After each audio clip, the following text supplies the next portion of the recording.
So let's get right into it. We did have a good game last night. Despite a 12.5-point spread, the Dolphins did their best to really keep things interesting into the fourth quarter.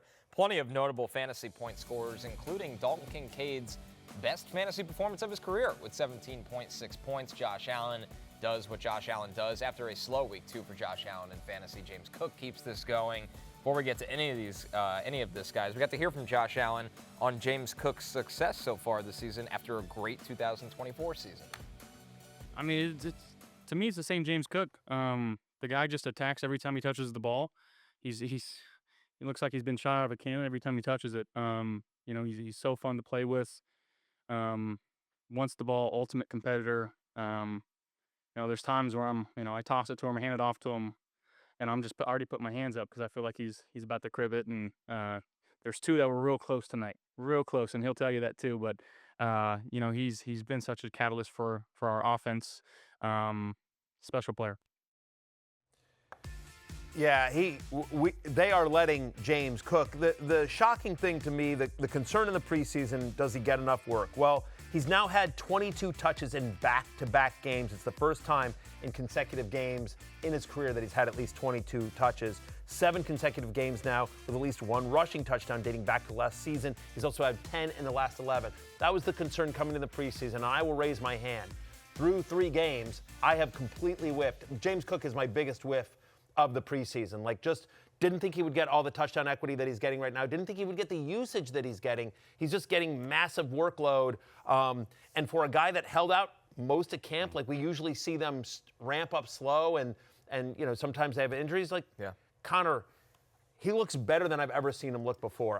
Again, mea culpa on this one. I think he's running harder than he ever has before. Coming out of college, he was kind of this outside zone. You look at him as more of maybe even a different version, but kind of similar to his brother as well. And now he's kind of looked at the Bills. The Bills can play bully ball. When their offensive line is rolling and Jackson Hawes is now the blocking tight end, but they use him as their 6th offensive lineman that they used to do last year with actually 6 offensive linemen. He can get downhill and run through contact. So James Cook looks better than ever, in my opinion. Yeah, I mean, when the Bills transitioned to this Joe Brady offense, the big change was no more superhero cape for Josh Allen. Right. Play in, play out. Yep. They are a run the football type of team. They sit in the middle of the pack in terms of pass rate over expectation, which is a rarity when you have a quarterback as good as Josh Allen, but they want to be able to protect Josh and get him in advantageous situations. And so, to me, one of the strangest quirks about this season is that the Bills' schedule is just comically easy. They are going to be at least 5-point favorites in every single game until Week 17 home to the Eagles, outside of they play Kansas City at home. That's the only one. 3-point favorite. Yeah. Even the next hardest game for them in the next 4 months is at Houston. They're going to be 5-point favorites there. The Texans aren't good at the moment. That could go to a touchdown. Yeah, I think that they're just going to be in these game scripts. They're also, this team is playing for the Super Bowl. Josh Allen doesn't need to put up big stats passing-wise in the regular season. I think James Cook is going to keep doing this. He won his MVP. Right now, he's the 2nd best running back in fantasy. Only Chris McCaffrey's averaging more fantasy points per game. Would you try to sell high? Do you think this is sustainable throughout the season for James Cook? I think given the schedule and the run balance nature of their team, I think it kind of is. It's hard to move I've done a 180 on James Cook, man. I just got to own it. You see that schedule there. I don't think we need to talk about anything with Josh Allen. He's a stud. You know it. The only thing that's notable here is that he attempted 28 pass attempts, which is under 29.5. So that cashes my bet from last night. Jay, your bet cashed as well. Did Achane get there? I thought he Yes. Oh, he did. No. Achane got there. Did he? Okay. Yes, Achane got there on your bet. Lawrence's bet of 70 yards for Tyreek Hill at plus money. That did not cash. So we were 2 for 3 last night. Shout out to Fantasy Life. One bet that I did place before because of them, Ray Davis became a popular prop throughout the week because of the script. Everyone's like, the Bills are going to be blowing him out. He'll get carries. They liked him under 26.5. I followed that one.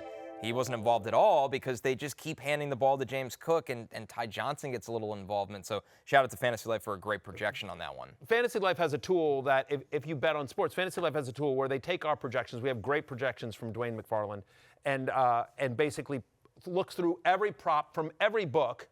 We default to DraftKings because we're a DraftKings company, but whatever book you like to play at, you can choose your book, you can choose your game, you can choose your player. Just hey, here's all Here's all the projections, and here's where we bet over or under. Here's where we think the biggest edge is. Here's where we think the biggest opportunity is.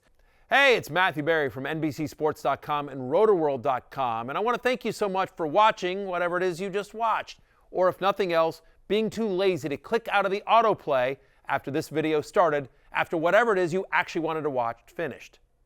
But now that you're here, I'd like to take a moment here to ask you respectfully now, okay? I'm asking you respectfully to subscribe to the NFL on NBC YouTube channel.